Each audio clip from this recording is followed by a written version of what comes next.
মাছের ঝোল আর ঝাল এই একঘেয়েমি রান্না খেতে খেতে আজকে আর ভাল লাগছিল না, তাই সেই জন্য বাড়িতে বানিয়ে নিয়েছিলাম দই কাতলা।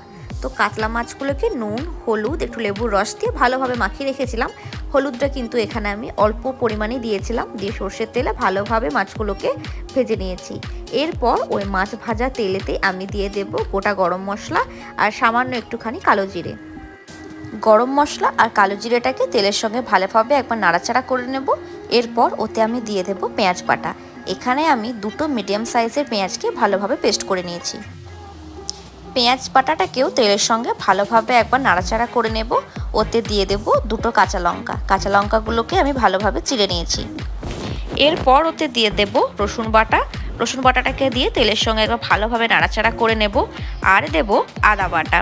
সামান্য একটু পরিমাণ জল দেব, দিয়ে সব মশলাগুলোকে একসাথে ভালোভাবে কষিয়ে নেব।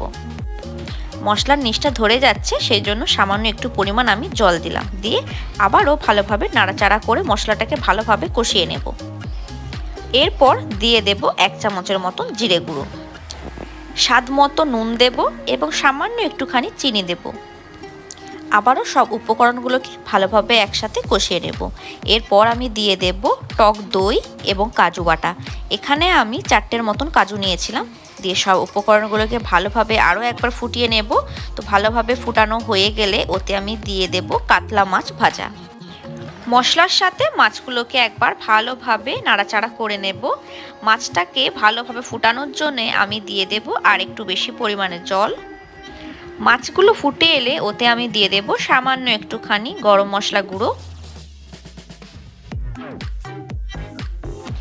নামানোর আগে ওতে আমি দিয়ে দেব একটুখানি গোলমরিচের গুঁড়ো। এটা চাইলে আপনারা স্কিপও করতে পারেন। গোলমরিচের গুঁড়োটাকে ভালোভাবে মাছের সঙ্গে নাড়াচাড়া করে নেব। মাছটা আমার এখানে রেডি হয়ে গেছে। এটাকে আমি একটা পাত্রে ঢেলে নিয়েছি এবং উপর থেকে দিয়ে দেব সামান্য একটুখানি গাওয়া ঘি। ব্যাস, তাহলে রেডি হয়ে গেল আমাদের দই কাতলা।